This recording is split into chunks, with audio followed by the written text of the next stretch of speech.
good, Max. Okay.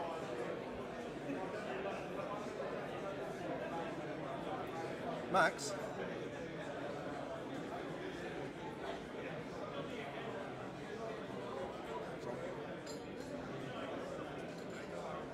Okay. Okay, ladies and gentlemen, could you take your seats, please? Is that on?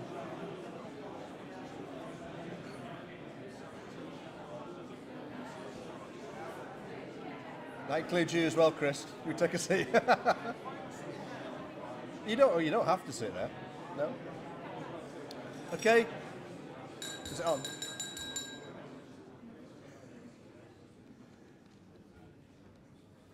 It's the excitement in the room after the formalities are finished and we're all done.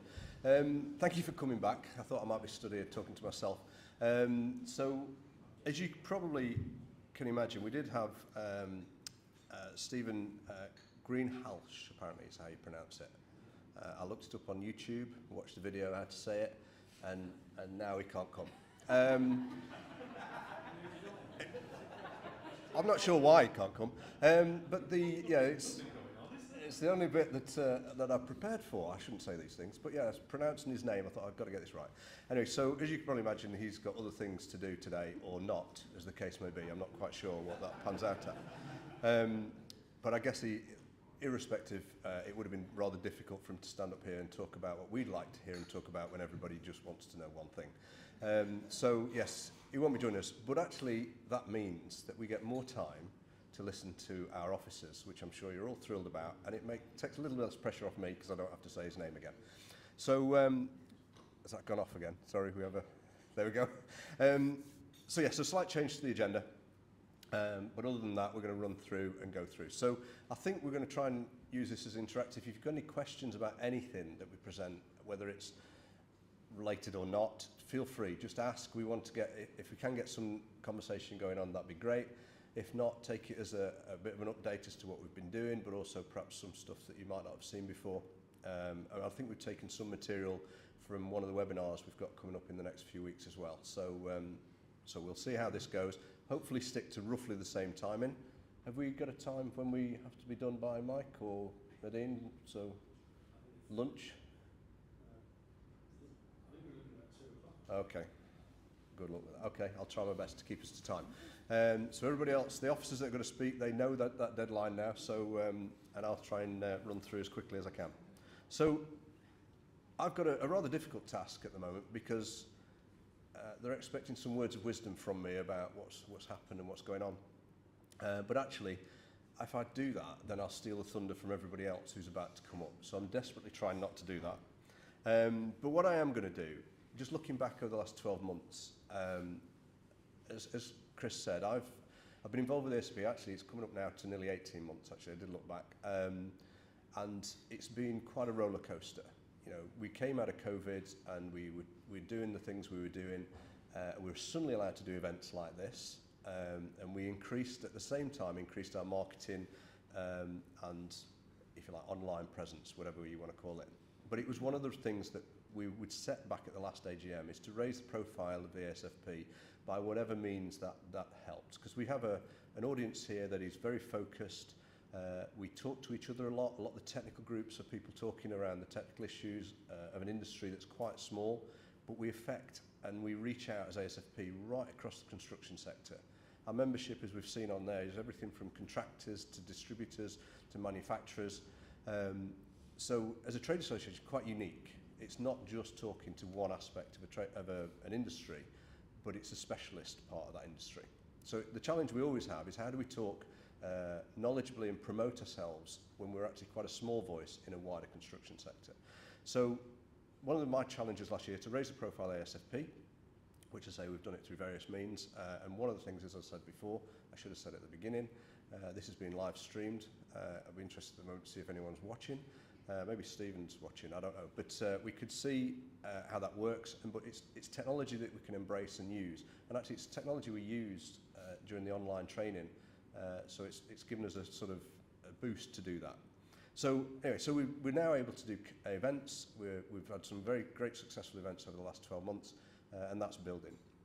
So I'll come on to that towards as I finish. But the engagement's also been pretty hectic. Working Group 2, which Niall is involved in, particularly looking at competency, and I'll touch a bit on competency as well in a second. It's a difficult subject. There's lots, every man and his dog talking about it at the moment, of how we address it, how we professionalise it, if you like, and that's one of the challenges that we're facing up to.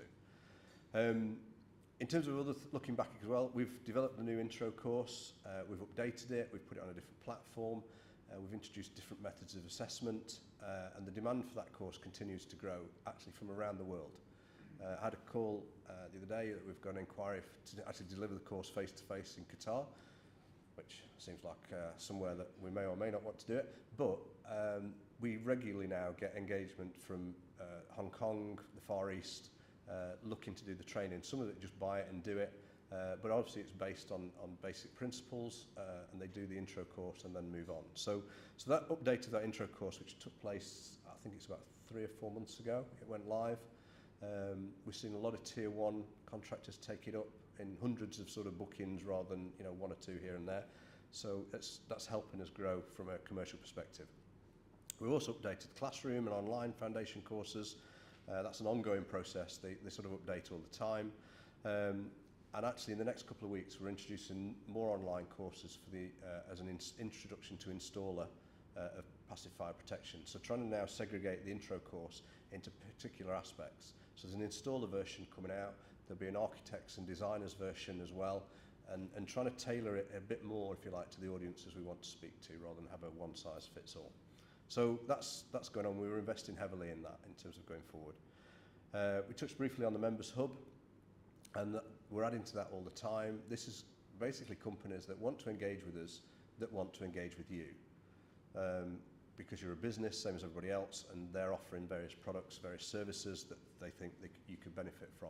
Some of those, we get lots of these approaches all the time, but some significant ones, we're working with BSI standards. So from, I think it'll be next month, all SME members, and there's a reason why it's SME members, will be able to access British standards in fire and protection for free through the ASFP website. There'll be bits around HR advice. It's also a free membership with Make UK. Now, as Chris mentioned, it isn't the reason you join the ASFP, it's not the reason you engage, but please take a look, because a lot of this stuff you'll be buying anyway, and some of it we can offer it for free, because these groups of people want to access and engage with you for whatever reason. But the result of that, as Chris mentioned, we've got an increase in membership. We are 300 members plus now. We've probably had about 15 members going through the process at any one time. It sort of goes up, goes down. But what we haven't done, and I can assure you, we have not changed the requirement for membership. I still get the complaints it takes forever, and I complain about that particularly, to take a member from initially applying to actually going through the hurdles of third-party certification, proving their competence, making sure they're sitting and knowing what training they need to do for their staff. So none of those criteria have changed, but we continue to grow, which is fantastic. As I say, and the last bit, we now have on our new CRM system, and I know Chris is sick of me saying about it, did a run through the other day, almost 500 architects registered on our database that are taking information, downloading the documents and looking at passive fire protection information. Huge shift from what we do. I remember it was Niall, I think, that mentioned to me right at the beginning, for a very difficult group to engage with, architects. Hope there's none in the room, otherwise I'm going to get. But it's here, we're getting them coming to us. They register as guests on the website, they look at the documents, and we can now talk to them directly. So all that work, all that effort of the team will continue, obviously, to this year and continue to develop. So the next 12 months, we're building on that, if you like, growing platform of being more upfront in people's faces, but now starting to invest. I've talked before about the finances. We have the finance now and the resource, and in my opinion, we have a solid commercial base to start developing from and invest in. So that's what we're going to do. The competency framework is something we've been working on for about 12 months. And the way that's, I'm not going to go into it in detail here, we would still be here way past 2 o'clock. So, but it is a structure of how we can recognise competency in passive fire protection. It builds on the training that we offer, looking into the market of what everybody else is offering, and trying to put it together in a reasonably straightforward framework that makes you say, I can now sign off an individual, or make sure that they're competent in the job we've asked them to do. It's role specific, not industry specific. So if you've got certain individuals doing certain tasks, you can draw a line and go, that's the sort of training that we need to make sure they've got. We're hoping to launch that. I'll touch about on a bit later in September. We've got an event in September so we'll launch that in detail.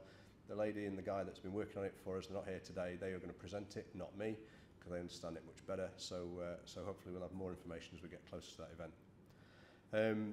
Then the next bit, as I say, increasing the training to hit that wider audience.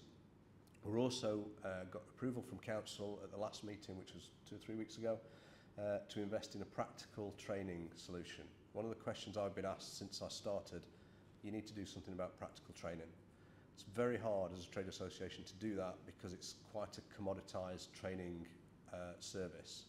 The level 2, level 3, they result in a qualification. It's quite a lot easier to sort of make that commercial model work. Practical training is a lot more difficult. But we have a plan, we have a method of how we can do it in a way that we can cover the country. And it says watch this space because at the moment we are still pulling at threads to make sure we can put this together in such a way. Working very closely with manufacturers where we can, using their facilities and their capabilities, but us overlaying that with some of our interactive stuff as well. And then just to sort of appease Chris as well and to assure you guys we are continuing to invest in the technical ability of the association. It's the heart of what we do. If we don't continue to update our documents, continue to update our training and make sure we're relevant, then we'll fall behind very quickly and we become an events business. That's not the way we want to go. We do want to do events, we do want to get you guys together, but that's to talk about how we can improve and how we can develop. But the technical resource is at the heart of what we do and continue to do so. So that's pretty much all I want to say. I'm hopefully not stolen anybody else's thunder. But last thing before I finish off later, I'll be coming back in a bit. But to thank everybody for coming today. Thank you for your support. Thank you for engaging and feeding back, because I don't think there's a day goes by where I don't get some email of telling me how I can do my job better, which is great. Thank you very much. So on that note, what we're going to do is we're going to hand over now to the officers to go through the rest of the agenda. They're going to introduce each other. I don't have to do that, so hopefully they know who's next and who's coming up next. And then I'll come back at the end to wrap up and then tell us it's lunchtime. So thank you very much. Cheers. Mike, apparently.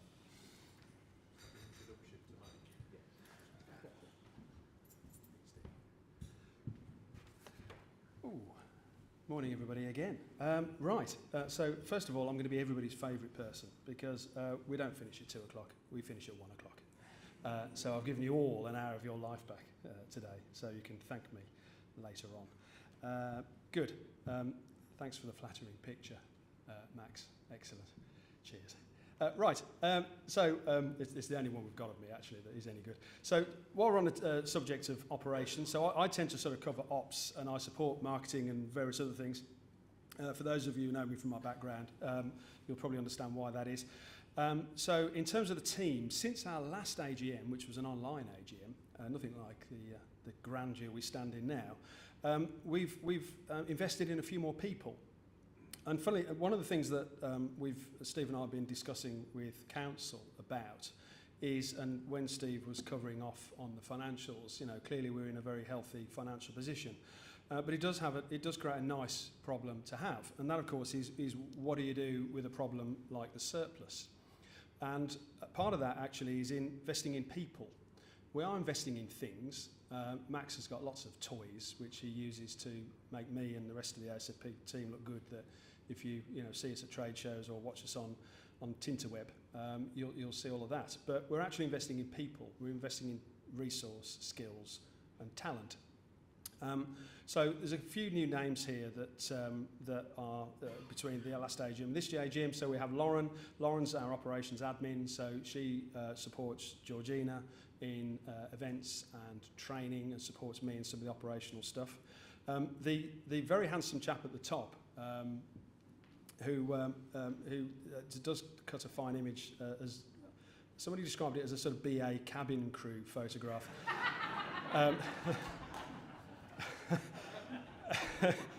Is the effervescent Chris Sharman, who, for those of you who have been on recent classroom training courses, you'll obviously have experienced his unique style of imparting skills and knowledge on you. And we thank Chris for coming and being part of the team. The other two is Kate Milford and David Mara. And Steve was just talking about how we're developing our competency pathway, and actually in broader terms, how we're actually developing a quality scheme. And Milford and Mara are experts in all of that stuff. So they actually come to us as sub-consultants. They're not actually employed per se by us, but they have added significant value. They've also driven us quite hard as well, as Max will tell you. They're really sweating us out in terms of getting us to do the things that we've employed them to do. I love consultants that do that, but rightly so. So that's the team. So moving on, more recently we've rebranded. We felt that the brand needed a bit of a refresh. It needed something that sort of created a bit of a buzz around it in terms of not only usability. The old logo, a bit like myself, was a bit ungainly. It was a bit tall and thin, and it was hard to fit in places. So I think I've actually perfectly described myself there, actually. So we gave it a rebrand, modernised it. Reese, is Reese here? Stick your hand up, Reese. Say hello from the back. Reese has created a sterling job of creating our brand guidelines, and if you go off the brand guidelines, woe betide you. And that's all of the stuff that you now see. Anything we create uses the brand guidelines, and we're really pleased that we did that, because I think it gave us some focus. Secretariat. So as some of you know, we moved from a company called AGM, ironically. It doesn't stand for Annual General Meeting, it stood for something else, who are based down in Hampshire. We moved, we'd outgrown them, we wear the proverbial cuckoo in their nest. And BCF, we negotiated with BCF for them to support us from our Secretariat and Management Services. I work very closely with them, as Steve does. It's 2 years, we've just had a review of our service level agreement with them. We've been 2 years with BCF, and I think we could honestly say without their ongoing support, we probably would have found it very difficult to grow at the extent we've done and survive in the way that we have done. So our ultimate appreciation is always to BCF in terms of how they manage us. And ironically, our company secretary, if you go into Company's House and have a look, is Nadine Saxon. And Nadine Saxon's the office manager for BCF. And she shook my hand in a reception area of that building about 2.5 years ago, and foolishly said she'd take us on. So we thank you, Nadine, and the rest of the team for that, because it has been a very successful transition. Steve's alluded to the website. It is interactive, it's improved our engagement, it's improved everything to do with how you experience and consume the experience of the ASFP. You can read the bullet points for yourself. What I would say to you is, if you haven't logged on to your profile, log on to your profile, because actually the CRM gives you the ability to create your own sort of small profile. So it's a bit like LinkedIn or those other social media accounts that we all look at sitting on the train. So do that, because it will increase your engagement with us. When you register as an employee of a member company, it means you receive more stuff and more benefits.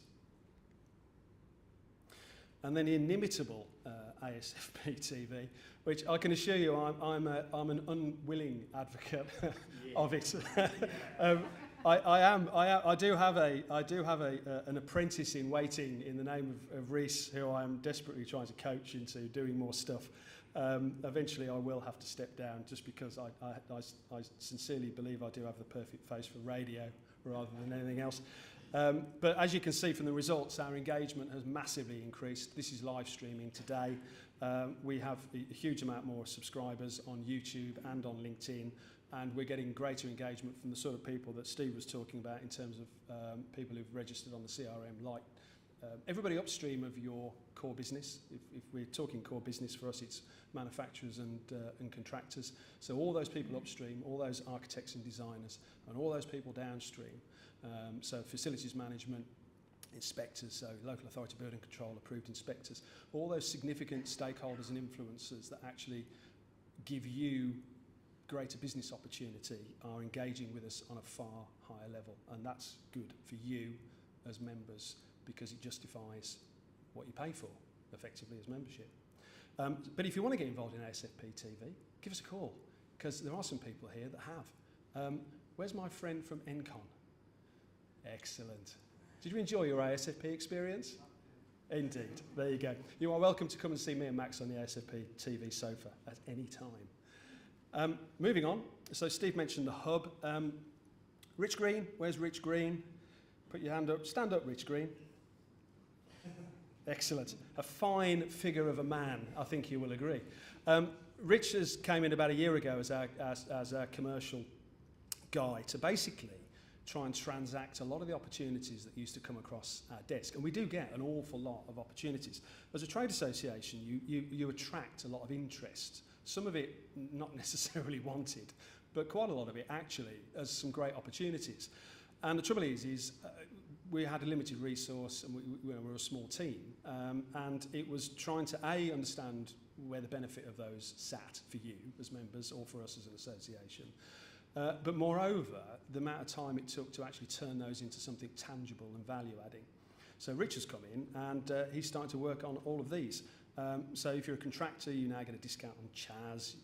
Dell's an interesting one. So we're just about to do something with Dell whereby that's an employee of a member company benefit. So if you want to buy a new computer and you're an employee of an ASFP member, you can get a discount.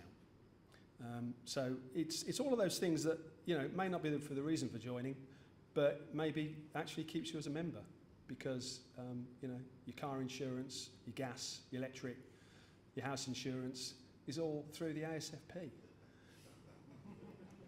We are negotiating with Mr. Putin on gas and electric prices as we speak.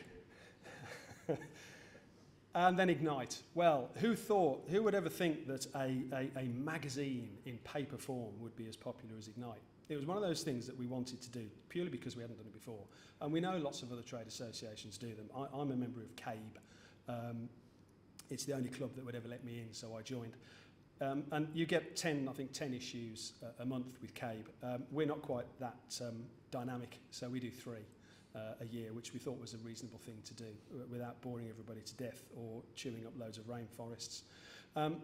Advertising sells very quickly in Ignite. Its distribution is very broad. Everybody gets a copy if you're a member. You can download it on the site.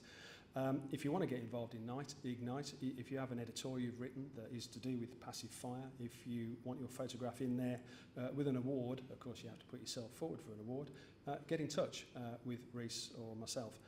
And the next issue, of course, is for the awards, which is in Birmingham, my hometown, in November. So if you... is there any advertising space left, Reece? Yes? There is advertising space left. And then the weekly newsletter. So we've started doing the weekly newsletter on a Friday. If you have anything that you've done that's interesting, if you've done something like build a new factory, launched a new product, tell us about it, because we'll put it in the Friday newsletter and we'll tell 16,000 plus other people all about what you've done. And again, this is actually increasing significantly our engagement with the outside world. Because one of the things that Steve and I agreed on is, as an associations are quite interesting. They tend to be echo chambers of themselves. We all talk amongst ourselves and pat each other on the back. And with the greatest respect, we wanted to talk to other people other than you. We actually wanted to talk to the people outside of you to improve your chances and improve your business, which is what we've started doing. And then events and trade shows. We've been very busy. We were out of the traps like a greyhound. As soon as we were let out, we've been doing stuff. So last year we did 2 shows. We did the fire safety event and we did London Build. This year we've done 3. We've got London Build to go, we've got the awards to go, and we've got the regional event at the Aviva building. For those of you who remember the Aviva building, we're back with their huge TV screen and very nice pastries, if you remember. So as you can see, our events and trade shows are significantly increased. We are looking at others. There was the housing show recently, was it, in Manchester? So we're going to poll the members that exhibited at that show to get your feedback on that, but we are thinking about possibly looking at that one as well. Anywhere where we think we can add value to our members, we are looking to be present. And finally, from me, you'll be grateful to hear, get involved. Get involved, get involved, get involved. You get out of a trade association what you put into it. You know, just going back to getting the guys to stand up that are new to the council. We really appreciate your involvement because actually without you, we're not anything. And Steve and I love our jobs, so you need to stay as members. So get involved as much as you can because you will get more out of it. And then very, very quickly, just looking at the future, we will continue to invest in people. Part of our significant investment in growth and diversity and adding value to you is our investment in skills and knowledge, especially in young people, especially bringing young people forward and developing them to add longevity to the association. Training courses, as Steve alluded to, a quality scheme which is going to broaden and develop as we go through the next 12 to 18 months. And methods of technologies. So Max said to me, buy me some new kit. I want to live stream the AGM and the Aviva show. So I had to buy him some new kit. And then in terms of ASFP TV, we're looking at new programmes for next year. And then finally, if you look at the bottom right of that picture, you will see something that Steve and I got very excited about when we went to look at it in Telford the other day. This actually forms part of not only our engagement, but also part of our training. We are working very hard on developing something that will be part of a mobile classroom system that links in with our manufacturing members' fixed training assets at their premises, which will support in terms of installer training, skills, knowledge and behaviour, all to do with passive fire. That thing could end up on any particular fire station car park in any town, educating local authority building controller approved inspectors. It's all about engagement and it's all about promoting the brand. So that's the thing that Steve and I are desperately trying to work on at the moment because it costs a lot of money and you've got to make it work. But we will make it work because we've made all the other things work that we've done over the last 2 years. So that's it from me. That's all about ops, about marketing, about engagement. I hope you're pleased with where we are. I hope you're pleased with what we're doing. I hope you think that the association has changed. I hope you think we've got a greater voice and a broader reach. And we will continue to do that to add value to your membership. So thank you very much from me. I'm now going to hand over to the even better looking Andrew Taylor.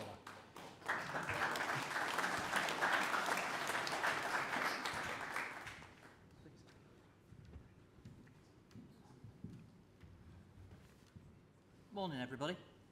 I'm just going to do a very, very quick technical update in terms of what the TGs are up to and what we're doing as an association on a technical standpoint. I'm not going to go into too much detail at this stage because that might be coming later. Our TGs, as we've mentioned, they're up and running and we do hybrid meetings. So we've got people in place. Some meetings are hybrid, some are purely virtual. We're still attending and using the offices in Coventry, and within that we also broadcast those out so that you can get involved. They're well intended. I would say more people are attending them virtually than we get in person. The in-person's starting to come back a little bit, but it's still probably 3 to 1, 4 to 1 virtual to in-person when we do a TG group. We've got the existing TGs are up and running. We are looking in the next 12 months, we're going to have to restart and revisit TG5, which is the petitions group, because the purple book is old and needs a significant update, bearing in mind some changes within the European EXAP standards. And we're also being asked within that to include fire-resistant glazing, which may well be the transparent book, but you can see right through it. Right. Okay. So those things are up and running, and please get involved. And people get involved with the TGs, I would say, for 2 reasons. Lots of people get involved to come and try and find out what's going on and keep themselves up to date. But equally, we encourage those who are coming and getting involved to actually contribute and help and make their opinions known. Since the last AGM, we've had a number of new documents, advisory notes and technical guidance documents that have hit the website. They've gone through the full rigorous process, and Steve mentioned in his bit about the fact that these things sometimes take time, and our processes are designed to take time to add rigour to these things. So these things do take time from gestation to actually getting them on the website, to get through TG agreement, TCOM agreement, council agreement. but that's where we are. We've now got major updates on the Yellow Book underway. The Grey Book, Volume 1 for fire-resistant dampers is almost done. And we've got, I can see at least another 6, 7 advisory note updates and TGD updates that are coming through the process at the moment. So there'll be a load of stuff in the next 12 months coming through, and it won't stop, because there's always going to be the need for new things. As construction industry develops, we have to develop our guidance to meet the needs of what's going on and how industry is going. So there's lots and lots of stuff in development and stuff we can do. We've been talking, and if any of you come to one of our TGs, I've been doing a regular regulatory update.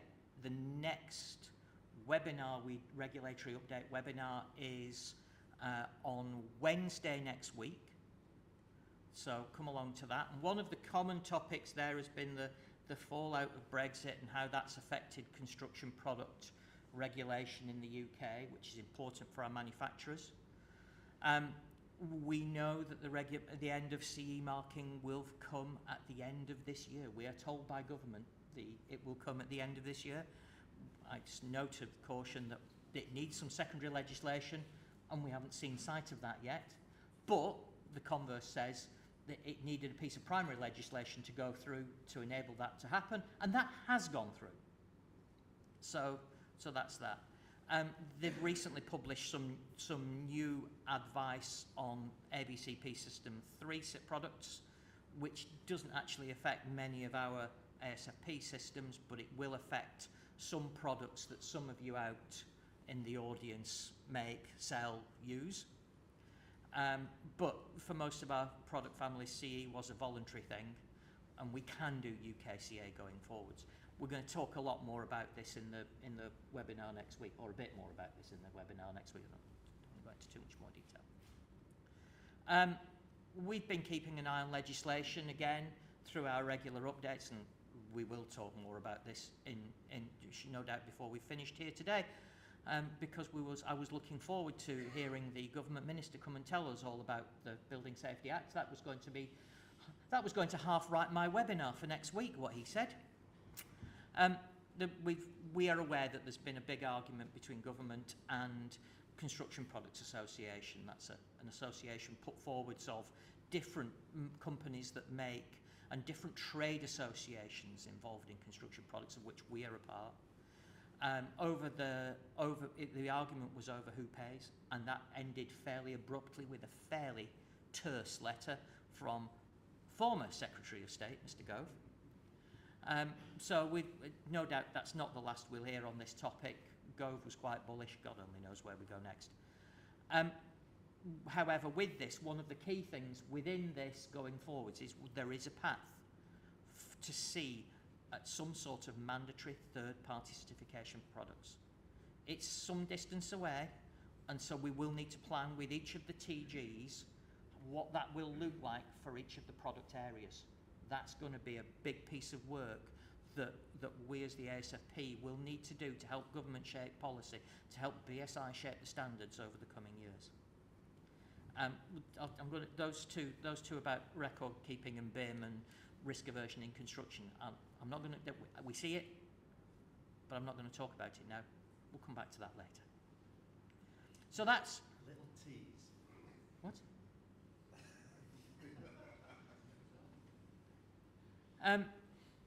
So that's it from me. Can we come and do a 5-minute technical summary? Yes, can, no problem. 5 minutes. So we're continuing our work programme. We're continuing with the development and review of our publications and advice, but it's conversations with you through the TGs that are going to help shape that, frame that, and identify the issues we need to work on. We're continuing doing webinars and presentations. Sign up for the one next or Wednesday if you've not already done so.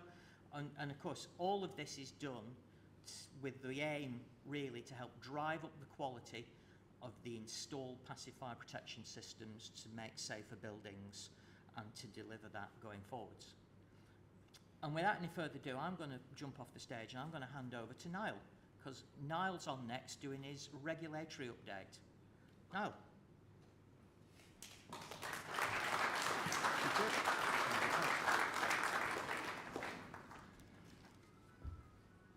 I'm going to use that.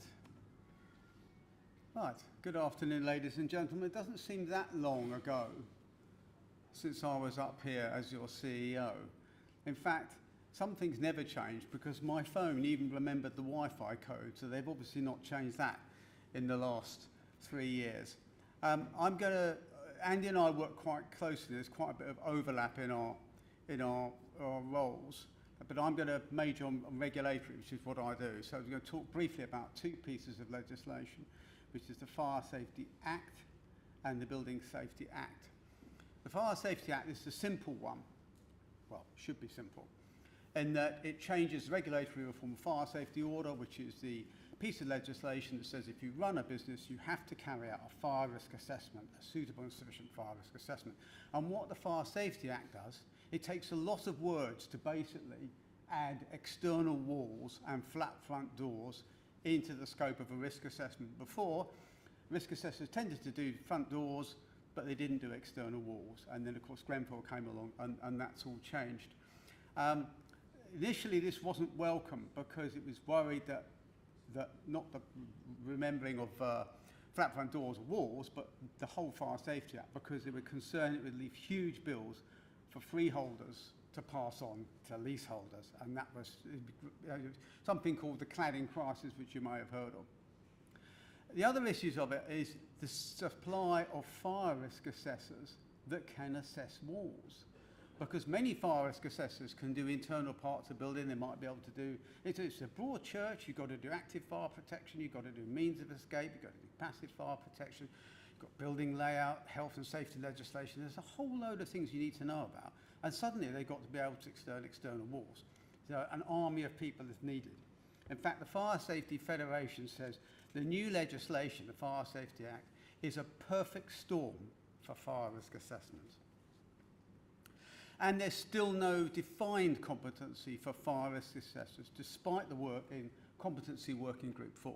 It's still not a requirement that you have to use a third-party certificated inspector, assessor, or one that's on one of the registers. So, bit of work in progress there.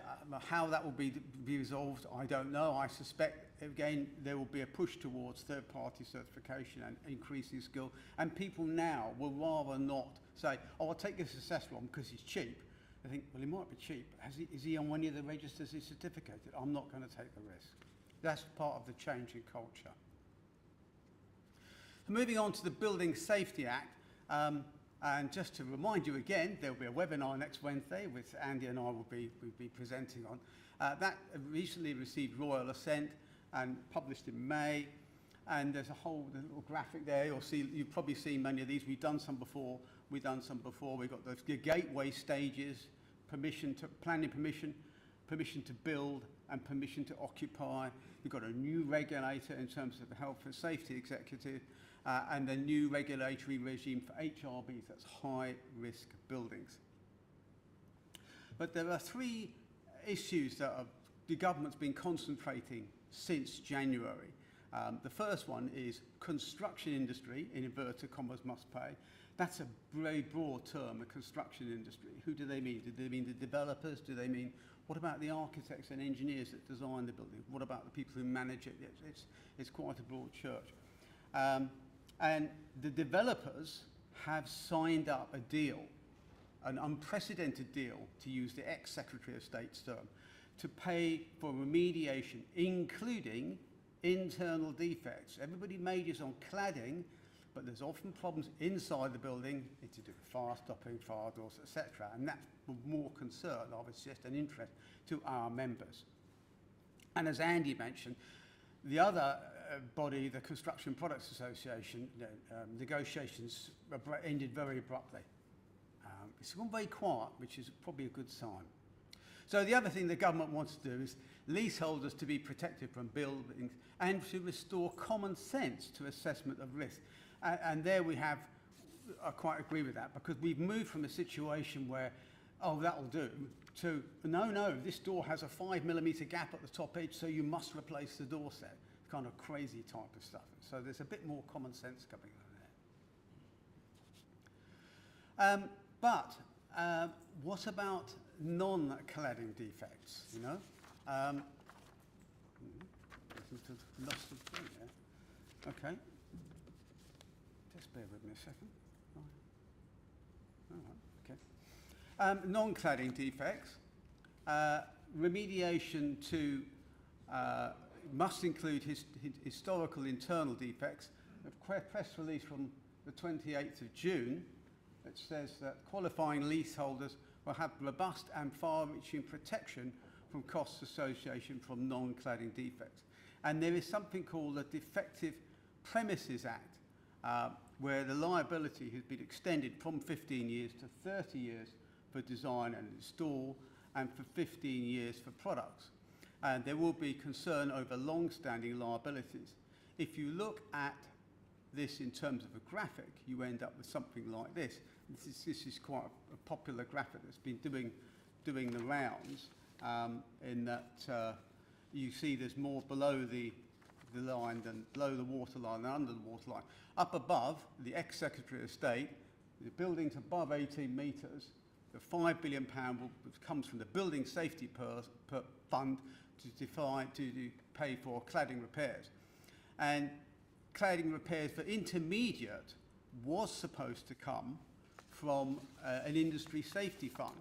But in a letter that the Secretary of State, ex-Secretary of State, wrote last week, he wrote, "My department has secured unprecedented pledges from developers to fix building they constructed and stands ready to contribute with substantial funding to fix dangerous cladding on medium-rise buildings." So that is a big change in that they now are expecting the government to contribute towards medium-rise building. But the main issue, I think, for ASFP members will be the stuff below the line, the critical safety issues that have been identified over the last 30 years. There have been all sorts of ideas that talked about this, from a pan-industry levy, £1 billion or so could be paid for by a 2% levy on the construction industry. But there's still a lot of unknowns. But the essential issue, if you've got a building that's 25 years old and there are defects in it, you can go back to the developer and say, right, you've got to put this right. And of course, as we know, that developer will pass it on to the tier 1 contractor at the time, and then he'll be looking to go to subcontractors, and there won't be any information. But we'll see what happens with that. But that's an unknown, and I think that's just going to have to wait and see how that pans out. As well as legislation in terms of the Building Safety Act. The Building Safety Act also talks about competence, and you might know what's happening on competence, and Steve mentioned it briefly earlier on. Dame Judith said in her notorious report, notorious, is that the right word? Don't wait for government, you know, you've got to do the right thing, etc., etc. And of course, the major construction industry didn't do much for a while, which is despite what people like ourselves and others have been pushing. But anyway, a joint industry response group of the Construction Industry Council, which is the professionals, Build UK, which is the tier 1 contractors, and Construction Products Association, which is the product manufacturers. We're members of all of those groups, and we get a bit information and good stuff from all of those. They set up the Competency Steering Group, and there are 12 working groups for that.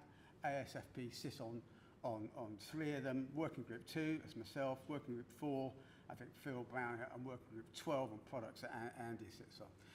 Two publications came out. One was called Raising the Bar in August 19, and then Setting the Bar in October 20. And the recommendations that came out of Setting the Bar, not STB, for the professions, government should mandate persons working on high-risk buildings to be registered or certificated by a professional institution or recognised body. This sort of kind of doesn't really make, doesn't, you know, there's no disagreement with that. In terms of the contractors, which is where our interest is in, the framework should consist of, for all sectors, accredited third-party certification companies, which is what we have as a mandatory membership requirement for ASFP. Level 2 or level 3 qualification for individuals, a card scheme such as, but not limited to CSCS and so on. It's a nice list, 5 bullet points. Well, which is it? Some of them? All of them? None of them? And I was very frustrated in WTO because it's not a conclusion, it's just a wish list. So that needs to be developed. And what's happened is the frameworks will pick and choose individually as they're developed. And as Steve indicated, there's a competency framework for contractors group, which is WG2, which is I sit on. And they had a published report in May of this year in 6 areas. I'm not going to go on about dry lining and plumbing and fire detection alarm, but there are 2 areas of interest to us, the main one being fire stopping. So there's a fire stopping sector development group, that comes off the tongue quite easily. And I am chairing that. And Milford Mara, the consultants that were mentioned earlier, who are very helpful, they will be providing the secretariat. And indeed, some ASFP members, some present in this room, have already signed up to do it. And the idea of that will complete by the end of this year. And the idea is that framework will align or be very close to what the ASFP is developing. Because there's no point individual trade associations developing their own framework if there's not somebody who takes control of it. Now, we're in the driving seat for fire stopping, which is where we want to be. But in other areas, there's quite a bit of chaos. I've already found one. There's one on rain screen cladding, but there's another one on external walls run by a different group. Well, whose is it going to be? But we're in charge of the fire stopping one. So, anyway, that's enough from me, and I'll now pass you over to Tony Corcoran. Thank you.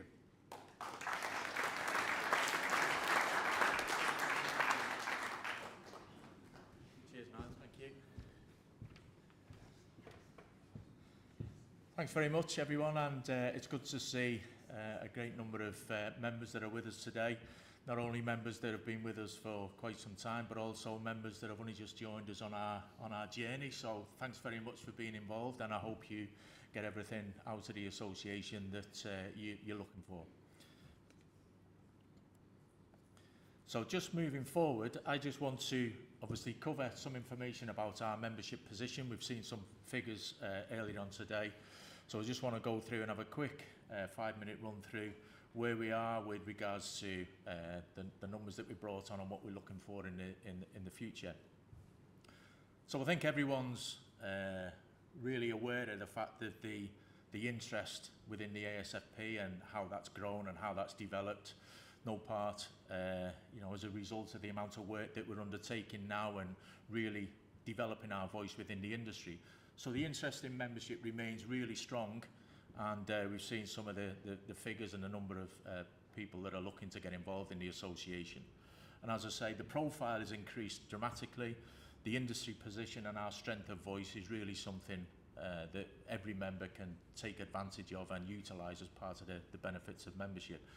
That's been a real driver for the growth in the interest within our association. And we've seen some of the benefits that you get access to and the issues that are involved as part of the hub. And by utilising the new website platform, it's easy for you to get access to those benefits now. But there's a key belief, I think, that I see in people that are looking to join membership, that the opportunity to have a real business development growth process has been part of the ASFP is one of the key issues that members are getting access to through the work that we're doing as the association. So that's a real positive that the members can get a hold of within membership. And as we've seen since the last AGM, we've seen a real strong growth in the number of people that are showing an interest in membership, and actually the work that's being followed through in order to get those companies involved as part of the membership programme. So if we look at the figures, you'll see the chart there, and you can see the actual growth split down by categories, the growth of the membership over the past number of years, and you can see how that's actually taken off over the recent years, and certainly in the last year the numbers have grown dramatically. Now obviously I'd like to say a big thank you as well to Sonna as part of the team, who's actually helping to drive those figures forward and making sure that we're actually working hard to bring the membership numbers into the category and the bracket that they actually are, and the growth that we're seeing here today.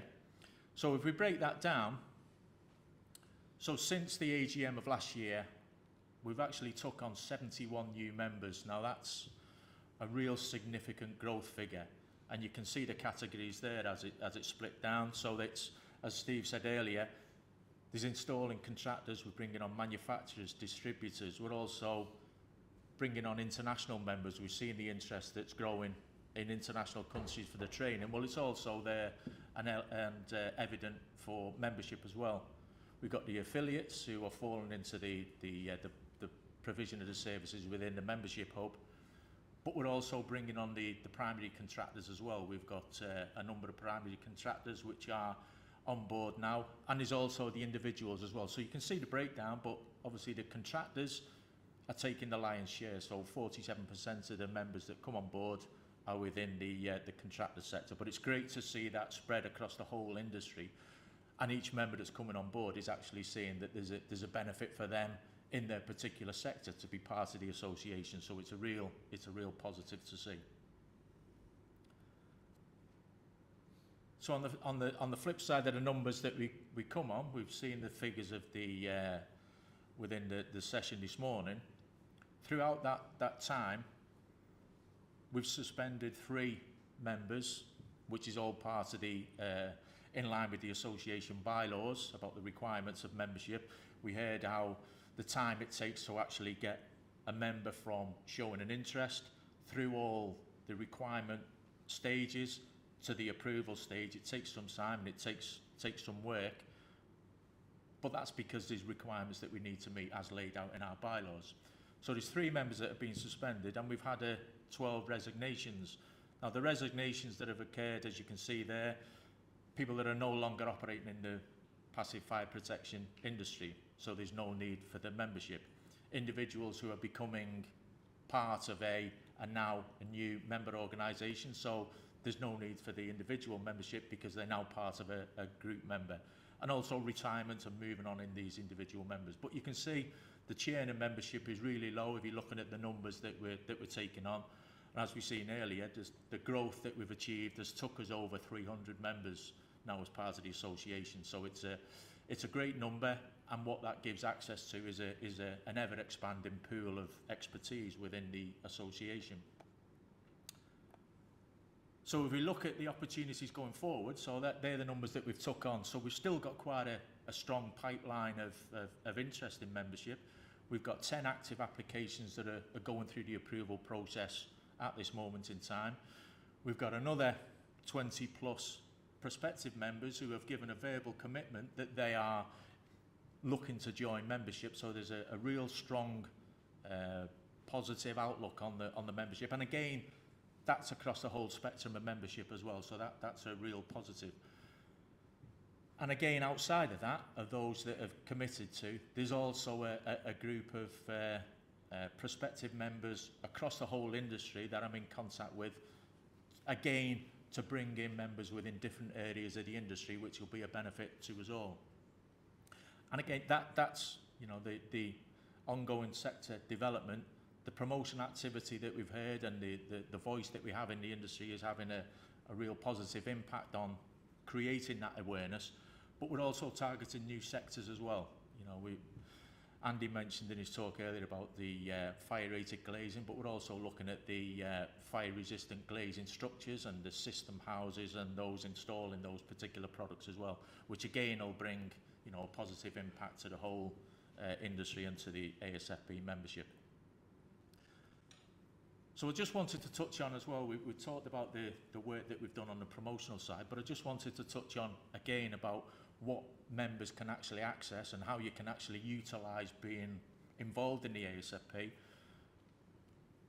and the benefits that you can get out of it. And obviously there's the training discounts, there's the access to the guidance documents that are there on our website that are available to be used and used as part of your promotional activity. There's the breadth of marketing activity that we've heard about. There's the attendance at the task groups and the seminars and the events, which are all beneficial into utilising the strength of the ASFP voice and promoting that as part of your promotional activity to tie into that strength of voice, linking with our brand identity. We also contribute to the legislation and standards developments, and there's also the key networking and accessing the industry influencers and the bodies within the industry, which will be, you know, a real positive to link to your businesses and utilise that in your growth areas. So finally, just to cover a summary of what we're looking to do, we continue to be the voice of the members. Everything that we do is for the membership. We're upskilling the industry, as we've seen from the presentations earlier. We're driving that importance of passive fire protection to ensure the correct specification, the correct procurement and the correct installation of products, recognising the importance of responsibilities and doing things right. And as I've said, you know, with a strong voice in the marketplace, you can link to that, and that adds value to your businesses as, you know, a go-to reference point within our industry. We're ever expanding that pool of expertise, which you're all part of, and the ability to access the wide-ranging benefits that we've seen today. So thanks very much for being part of our association. Thanks very much for being part of our journey, and I hope that information is suitable. But if you've got any questions, you can fire away or catch me later, and I'll only be too happy to go through any information you need. So thanks very much. Thank you.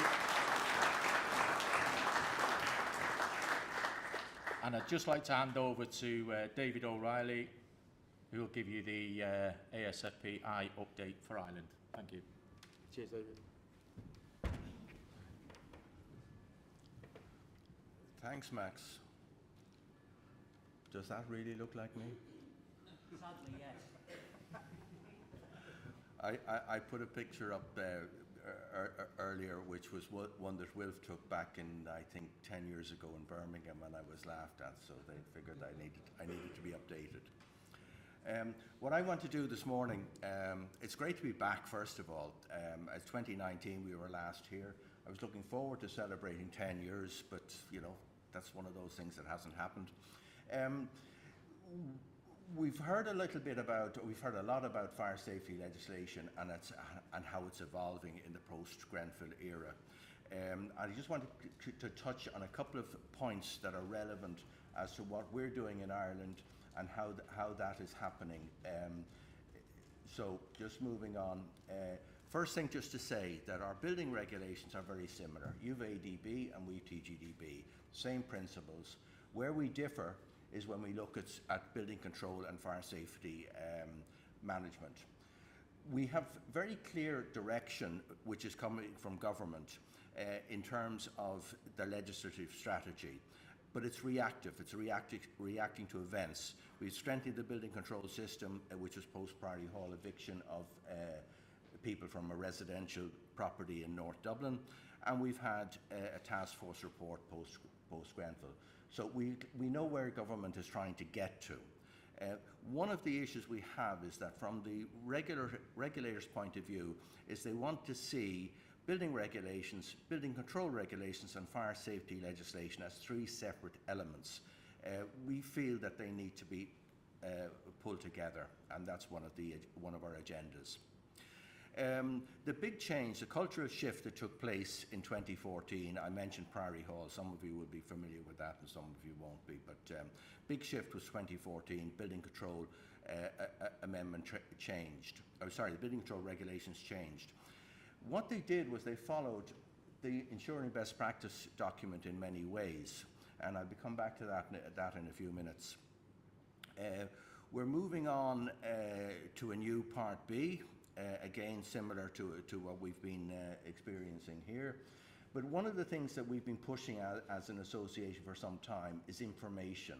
And I've been looking very enviously at your Regulation 38.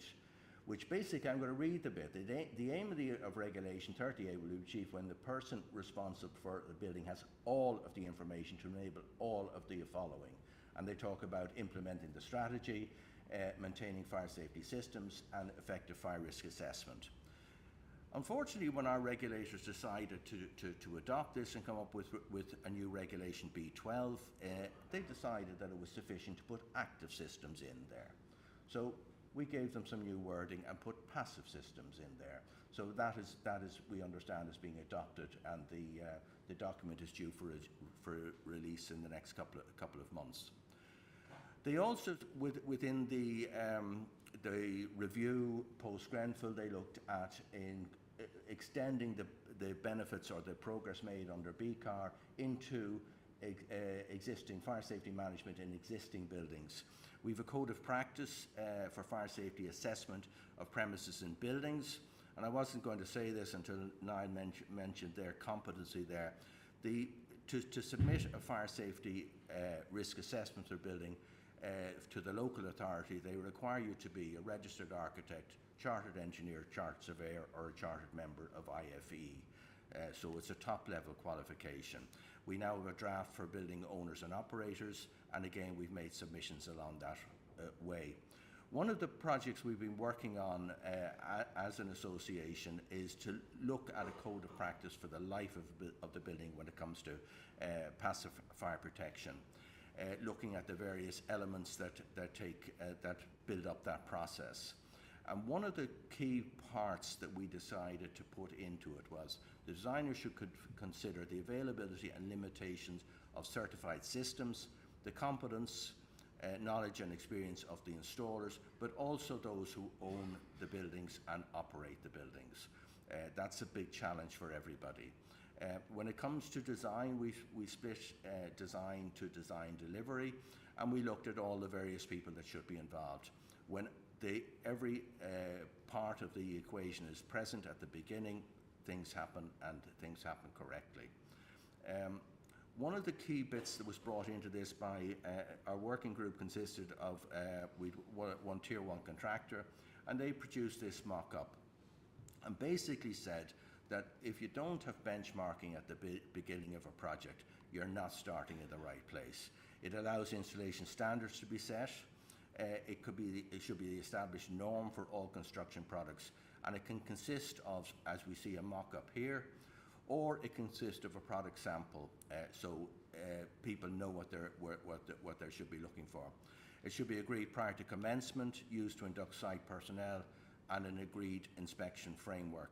One of the good bits we have on our building control arrangements are that an inspection framework commensurate with the project must be agreed and set out in advance of the project commencement. One of the things we've started looking at then was inspection.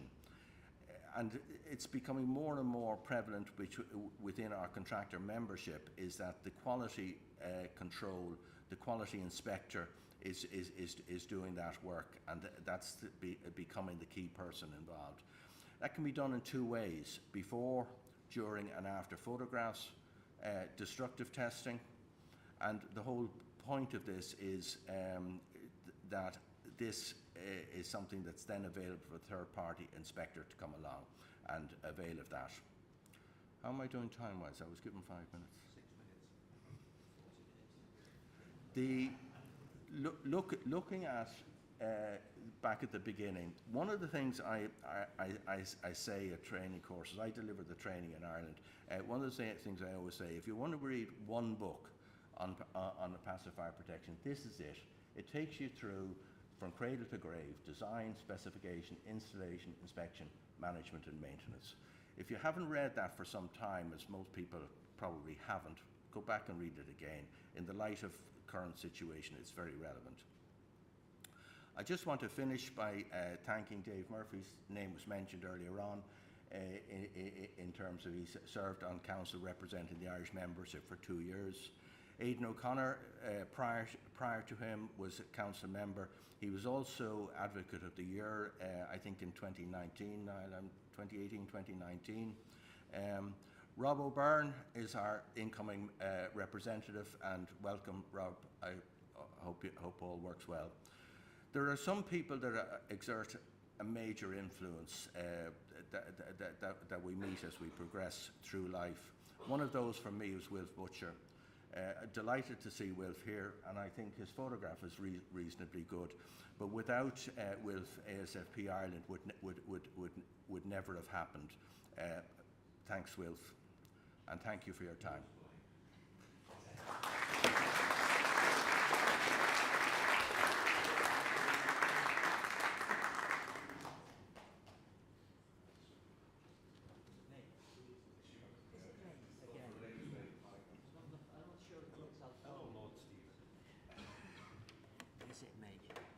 Yes, it's me.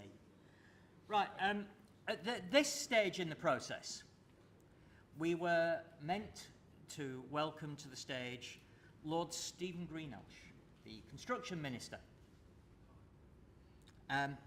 Unfortunately, Lord Stephen Greenhalgh can't be with us today. So instead, you're going to get me, the technical officer, not a government minister. I would point out to you all that I know that the name Greenhalgh has caused a number of people within the ASFP a great deal of consternation. Not for me. Not for me. Those of you that know me know I'm from Bolton. I'm proud of it. In fact, those of you that really know me will know I'm from Horwich, just outside Bolton. Horwich is the home of one of the best bakeries in the country, Greenhalgh's Pies. So I've been going to Greenhalgh's for a meat and tater ever since I were a little lad. It does.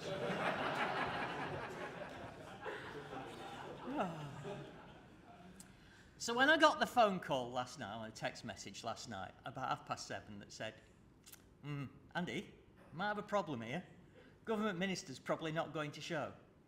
We need somebody who can cut and paste a presentation together sharpish. Yeah, all right, fair enough, here we go. So what I've done, I've sort of taken some stuff that we've already used and some stuff that we were going to use the next week's webinar. And this will give you, this is probably about 2/3 of next week's webinar content, which I put together. My diary actually says I'm going to finish this off. I was going to write this tomorrow, but never mind, it's a job half done. Do something else instead.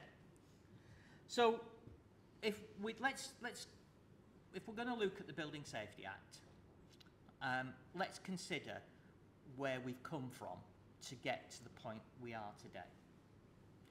And on the screen there, you've got some text from Dame Judy Hackett's Building a Safer Future, where she was talking about what we as a construction industry needed to do and the culture change that we would need to get us to that point post-Grenfell. So this is a piece of text from Dame Judith, written within 12 months of Grenfell. Okay, and the building within that report that she made 53 recommendations of what she wanted us to do. Okay, and the Building Safety Act that we're going to talk about is the first step in legislation to make that happen. Now, of course, there are those of us in this room for whom this is the request for regulatory change in fire is nothing new. We go back to this document here.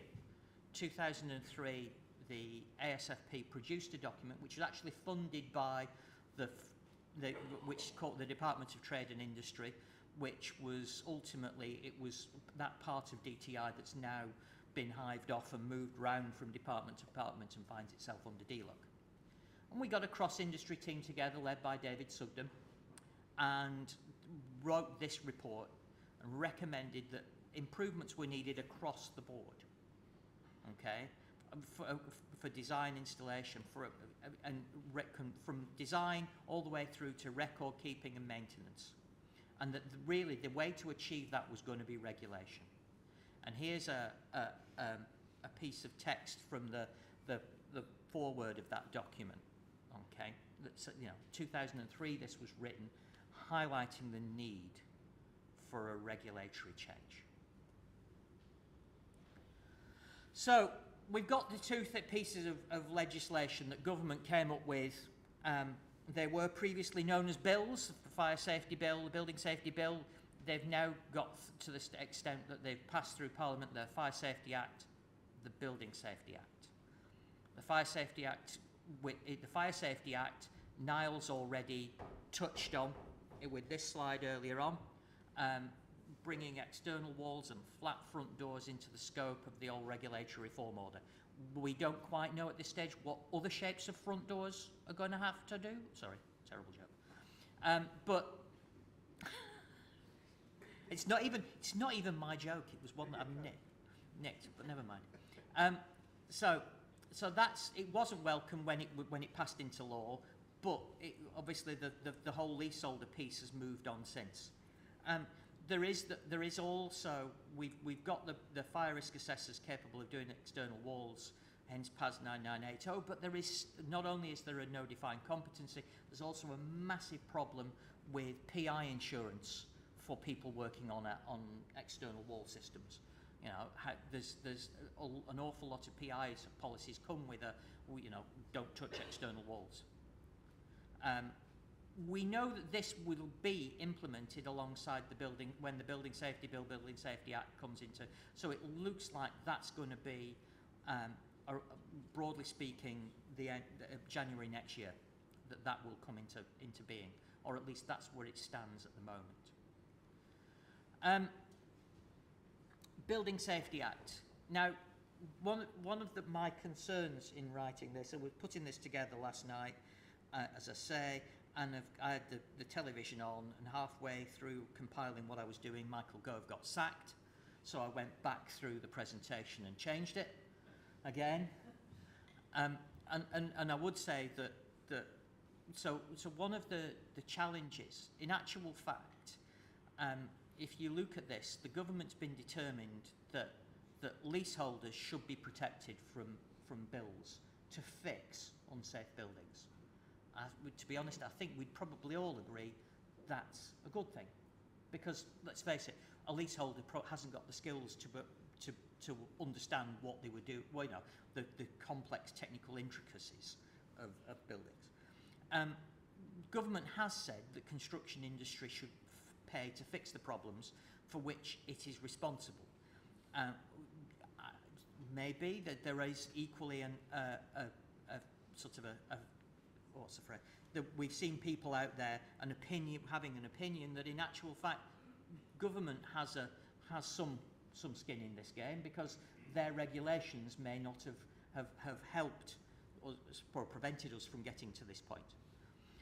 It says restore common sense to an assessment of building safety risk, thus and speed up the remediation process. But how does that go when nobody can get PI cover? And we're struggling with the fact that everybody's got that much more risk averse in the construction industry going forwards. And so actually, how is this common sense going to be allowed if if PI covers, we've got problems with PI cover? Now, a lot of this came from a policy announcement on the 10th of January from Michael Gove.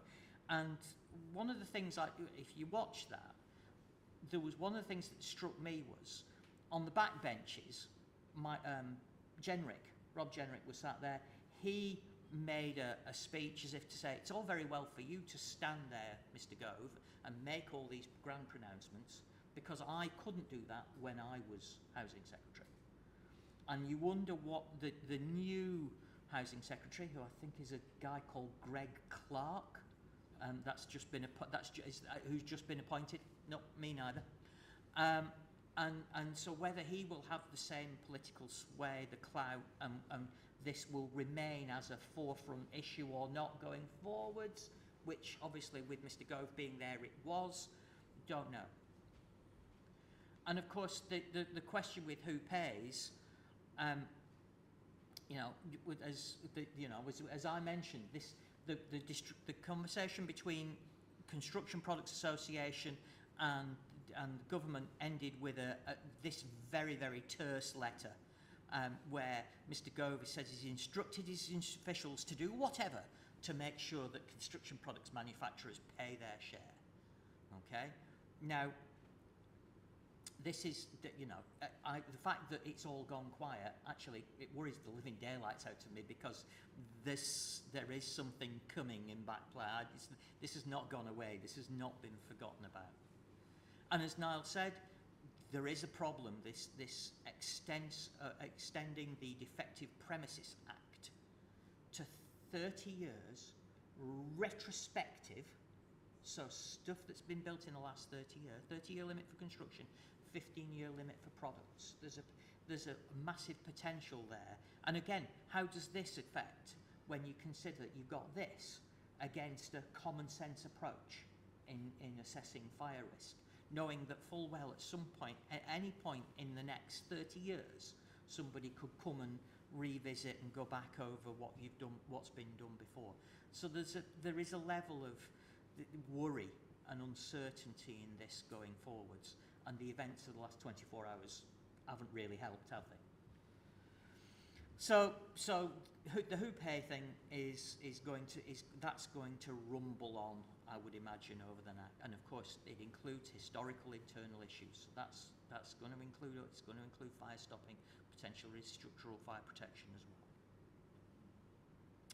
So our Building Safety Act, it achieved royal assent on the 28th of April, and I may belittle the political activities to get there somewhere, but in actual fact, it sort of stumbled over the line, because the 28th of April, what happened was there were no outstanding questions when Parliament was prorogued for the local elections, and that actually meant that therefore it was swept up in the basket of stuff that there was no issues for, and therefore it got royal assent in that way.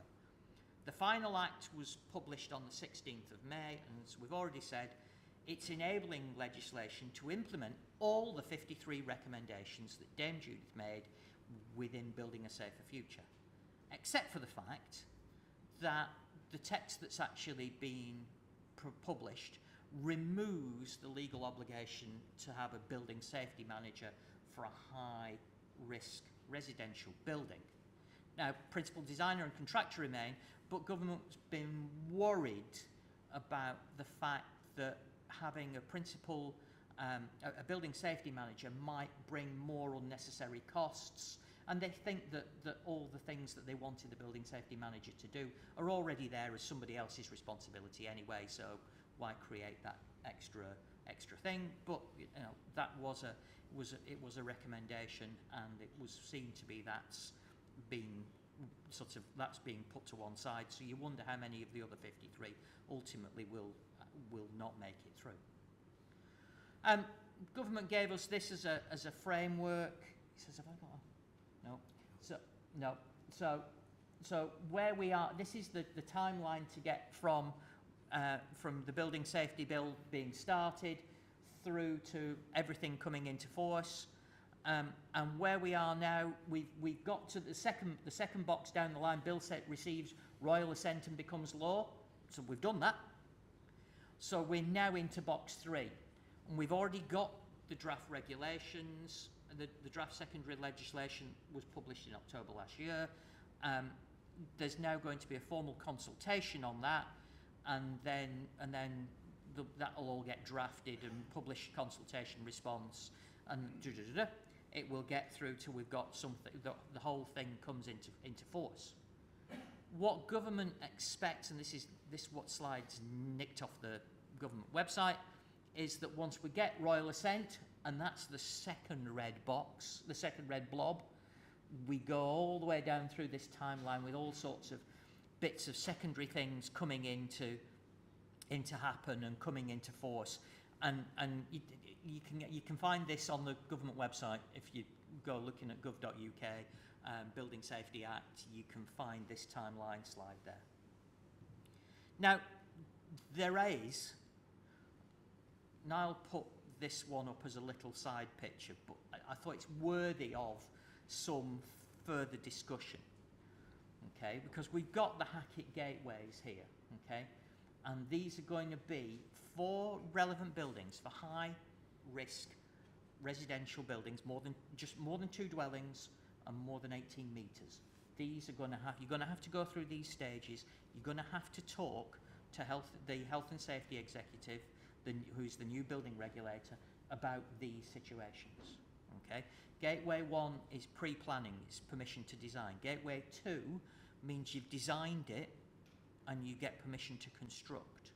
And you have Gateway 3, I've constructed it, I've got all my paperwork. Here's all my paperwork. And you get permission to occupy. And then, in occupation, you've got to have a safety case that shows how you're going to manage and keep that building safe going forwards. So there are a number of different things that we can see that lot's going to bring. Okay? Gateway 1, the planning stage, is already live. And HSE is rejecting about 50% of the submissions it receives for relevant buildings at this time. Okay? Gateway 2 is allegedly going to go live in January. And the tier 1 contractors, the big contractors, are already worried about the requirements of Gateway 2 and what that's going to do to construction. The fact that they need to have a detailed set of plans that show how they're going to build a safe building at Gateway 2 to have permission to construct. Potentially the end of design as you build, or design and build as it's otherwise known.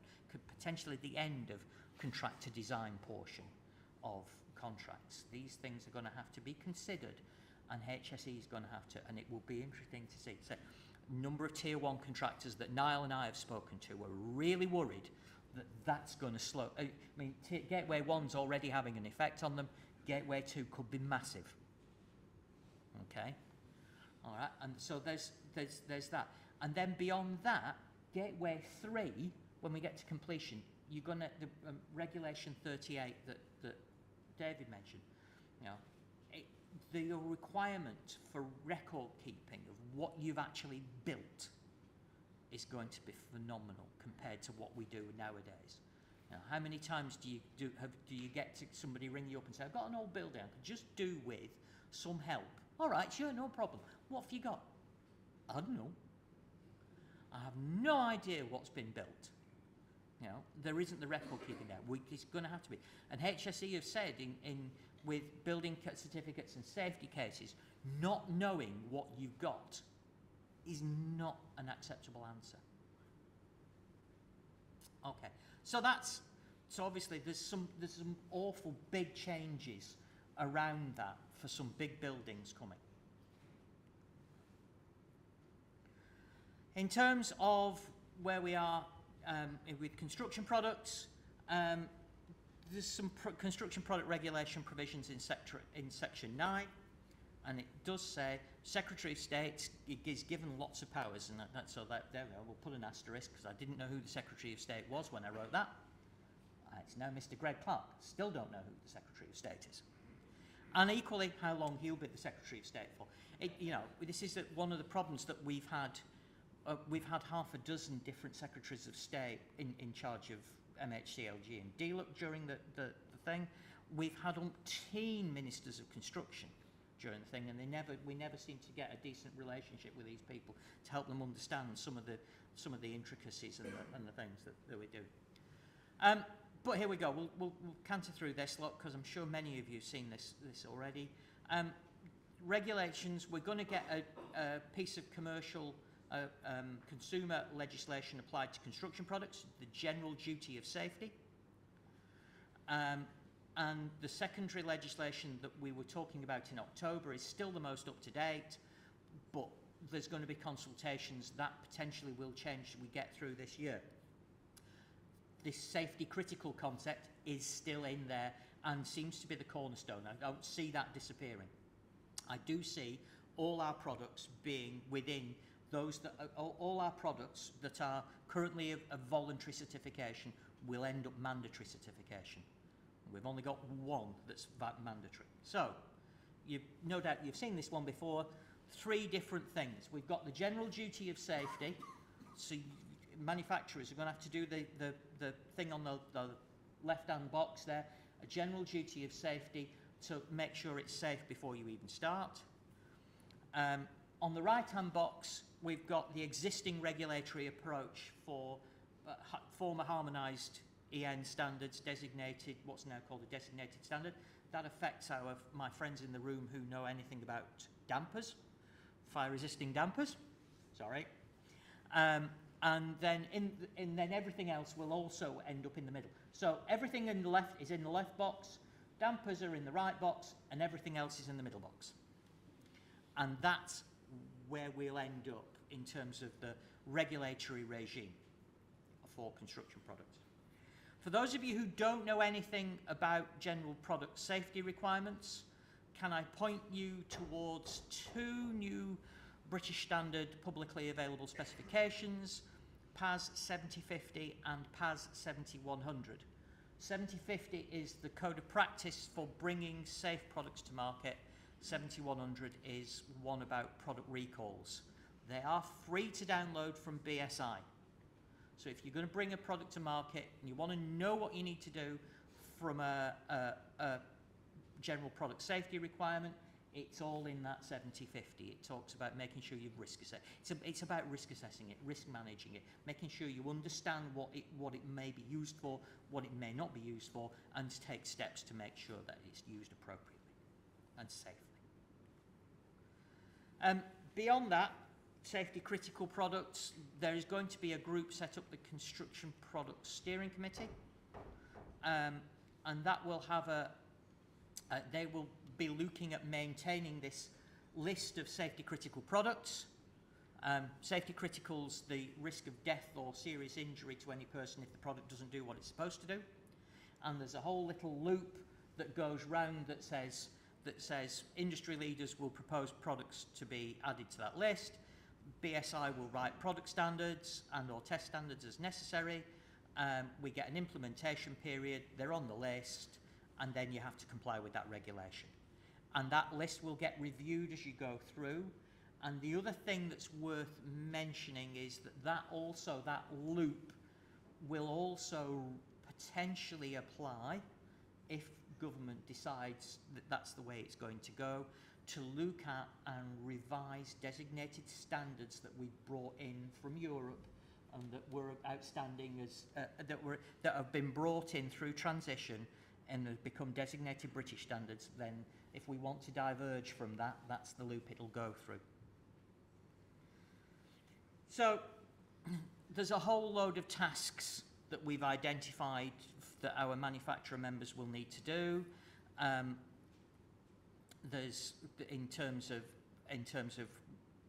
markings, in terms of testing, in terms of labelling, and in terms of record keeping to place product properly on the market. Okay, and what we think will happen, of course, is that the third-party certification type process will be key in the middle one or the right-hand one. Won't necessarily have a role in the left-hand thing, but you're going to have to do that. But it will have a role by the time that we've finished and where we expect to be in the central safety critical or in the stuff within the existing regulatory framework. So the secondary legislation was published in October, and that's going to coexist alongside the existing CPR EU, which is the stuff that was put into place ex-EU, and again that flowchart just explains the whole process as to how we get, if with a new construction product you end up either in the middle block or the right-hand block, dependent upon whether you've got it's got within which of those two frameworks it will fall. At the moment, we have no with the new regulatory stuff, we've got no divergence from Europe, but who knows. Now, we've already mentioned, to a certain extent, that our Secretary of State, whoever that may be, is given powers under Building Safety Act, that now has royal assent, to make regulations. And he's actually, Michael Gove's already used this, and he's amended the Building Act, building regulations, with a statutory instrument in June 2022 that goes live December 2022. And that defines, that makes all sorts of changes to Reg 7, okay? And in doing that, one of the things it does is it will define restriction for any external wall metal composite material, okay? And this applies, because this has come out, this, you know, you've got to go looking to find this, but this applies to MCM materials used on buildings of any height, okay? And it says no substantial material is allowed above 35 megajoules per kilo on the old bomb calorimeter, and substantial is 1 millimetre or thicker, or 1 kilogram per square metre. And that will go live as of the 1st of December. So if you've not started, you've not got formal plans accepted and got it through by then, and that's any building height, okay? And that's just that's sort of been picked up very, very recently. That's only just been made. So already it's the Building Safety Act and the powers that Secretary of State has, he was using. Well, he was using. He's not been using them anymore. We wait to see what happens next. Other thing worth mentioning for those of us who make construction products is that there is a review of product testing which was signposted in April 2021, was done by government. It was chaired by a guy called Paul Morell, and if you go on the government website, you can find lots of information about what government is going to do, and that they were going to publish the report in the autumn of 2021, and we're still waiting. And we don't know whether that will come, but again, within the enactment of Building Safety Act, government's response at various times said, we're going to get this report and we're going to do what's in this report and we'll make that. And we haven't got the report, so quite how government, what government will do and how government will get square that particular circle, we don't know. And of course, we don't equally, at the same time as that, we don't know who the government, you know, which government, what flavour and what it's that's going to look like. Beyond that, there's a load of new stuff coming. So government has appointed a new construction product regulator in OPSS, the Office of Product Standards and Safety and Standards.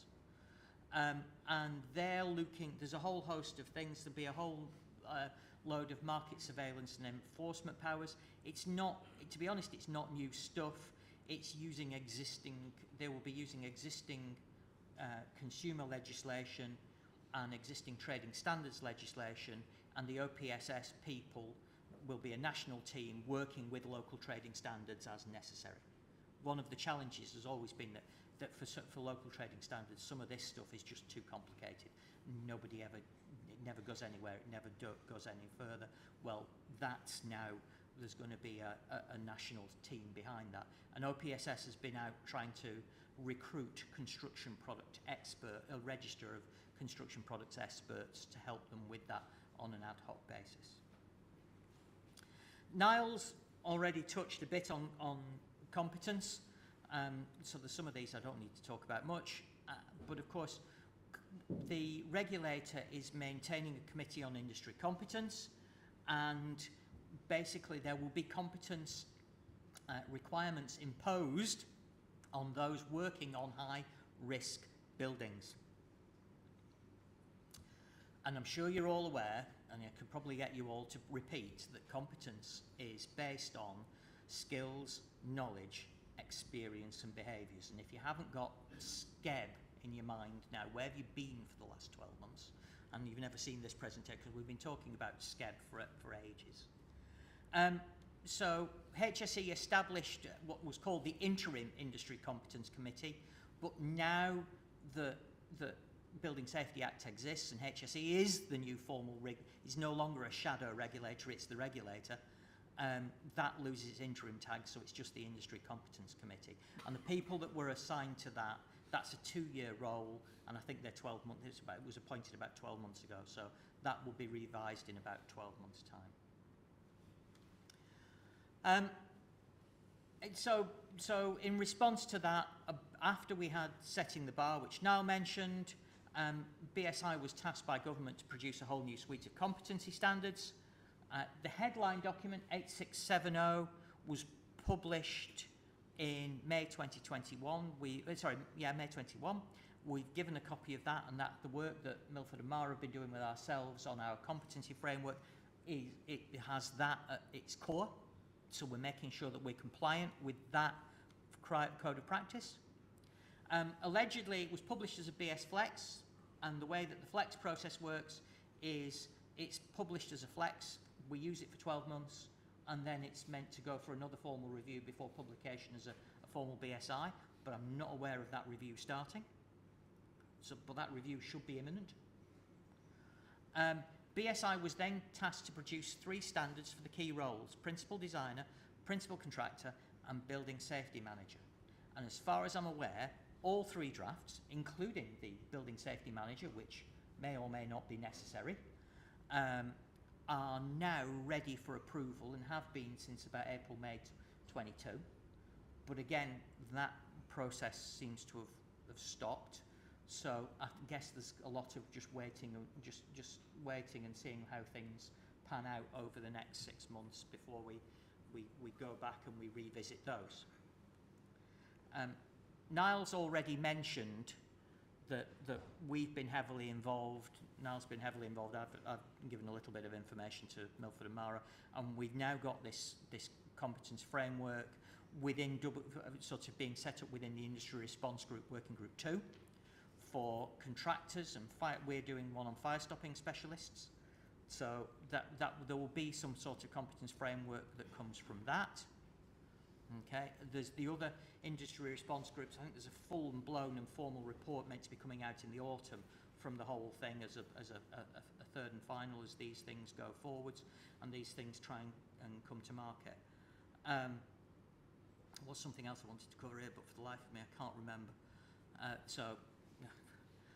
That's on and running, and of course we will, Steve's already alluded to the fact that Milford and Mara are working on our ASFP competence framework, and sign up for the Aviva seminar in September, because there'll be more information coming out about what that looks like at that event. And so I'm going to end, I will bookmark the thing with Dame Judith. This one came off the HSE website. I don't know if you can sign up on the HSE website to a monthly building safety update. This one's out of the June one, okay? And so, basically what we need, what the standard response that we've had from Dame Judith all along has been, don't necessarily wait for regulation before you start to think about getting it right. Get it right now. Okay, because apart from anything else, if you think about it, that Defective Premises Act is going back 30 years, so that's going to be covering the stuff you're doing now anyway.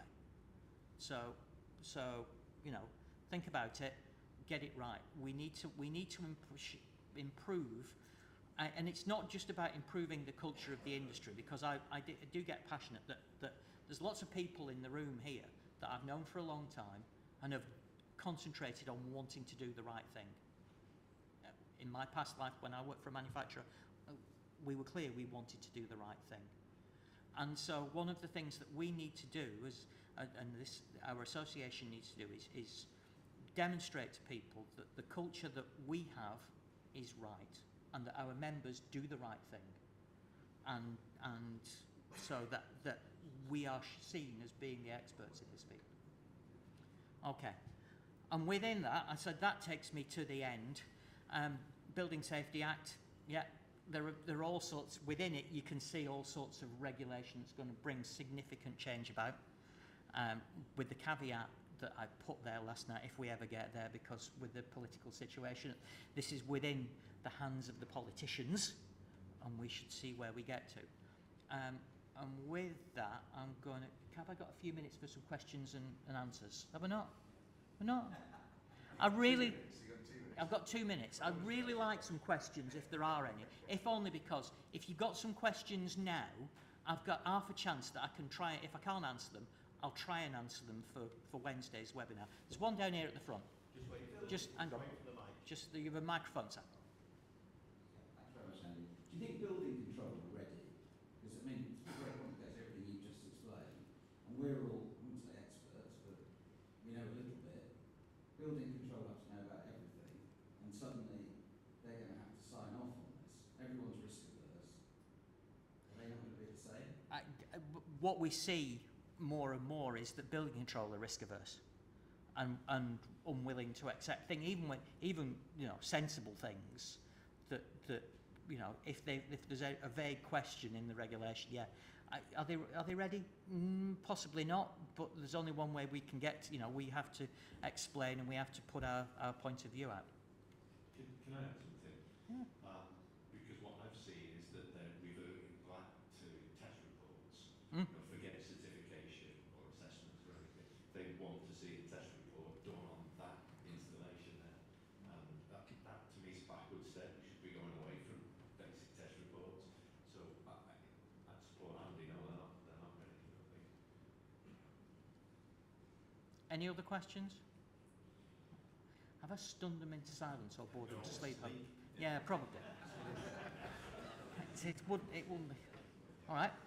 Okay. All right. Well, thank you very much. Please, if you have any questions, we've got over lunch. Come and buttonhole me and find me and ask me. Right. That's all right.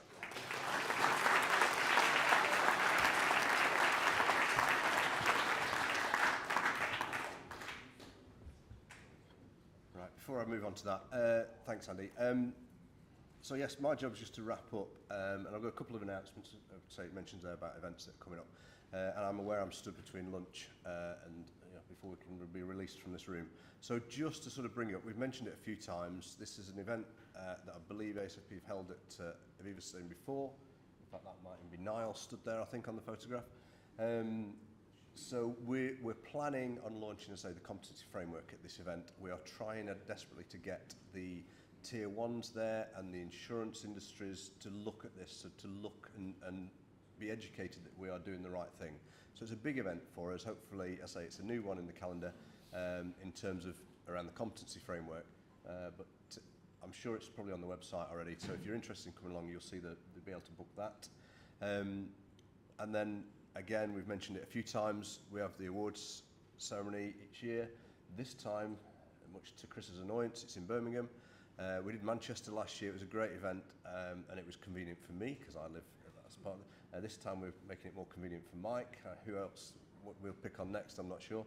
But it was a great night, so hopefully this will be the same. So again, but the other bit, actually, if you've got anything that you would like to submit in terms of being nominated for award, get that in earlier than later. We tend to get a rush towards the end, and trying to manage the judging is not that easy. So yeah, start early and get to that point. So, I think you were mentioning about sponsorship as well, if it's been launched. yes, I believe so. I will leave it to our website, guys, but there's lots of stuff over there about the event. So tickets are already, tables, I believe we've already sold 5 or 6 tables as well. So we sold out last time, and we actually had to turn down council members who wanted tables, and we didn't have any left. So yes, it's a very well attended event as well. So my last bit really is sort of thank you guys for coming, and it does say lunch is served, but I have a couple of bits that I need to go through first. Firstly, we just chatted there at the table. We will make these slides available for the attendees of the AGM. We'll try and lock them down a little bit, but if you are able to use them or want to use them, then please reference where you got them from. By all means, you know, you're here to take this away and be able to use it. So I've not checked with Andy about that, but anyway, that's what we're going to do. So what I'd like really just run through a few bits of thanks. Thank you very much to the officers for coming up, giving the time and presenting, and in some instances, Andy particularly making changes to his presentation as we were all sat in a bar last night, texting Andy to say we need somebody to fill in for an hour. So thank you very much, Andy, for that. And then a couple more. We've got a council, an outgoing council, and an incoming council. So firstly, thank you to the outgoing council for their support. I say it's been my first year working with these guys and girls that have really helped me get to grips with the sector, and also helped me, you know, shape what we want this organisation to look like in the future. So new era as we go into the next 12 months with the new council. So hopefully we can continue that, and I'm sure we will. So thank you very much for their support as well over the last 12 months. And then last bit really I've got is that thank you guys, I say, for coming. I believe we're out here on the left somewhere for lunch. I'm sure you'll find it. It's to the end and to the right. Okay. Okay, and then we're going left. 10 minutes before the food is ready, which will be out and then to the left. Okay, I'm sure. Okay, so Right, have a drink, and then lunch is ready on the left, a little after. thanks very much. And if you're still around in London and your train isn't till later on this afternoon, I'm sure we'll be finding a pub around the corner when we get kicked out of here. So thanks again, guys, for coming. It's been a pleasure, and have a safe trip home. Thank you.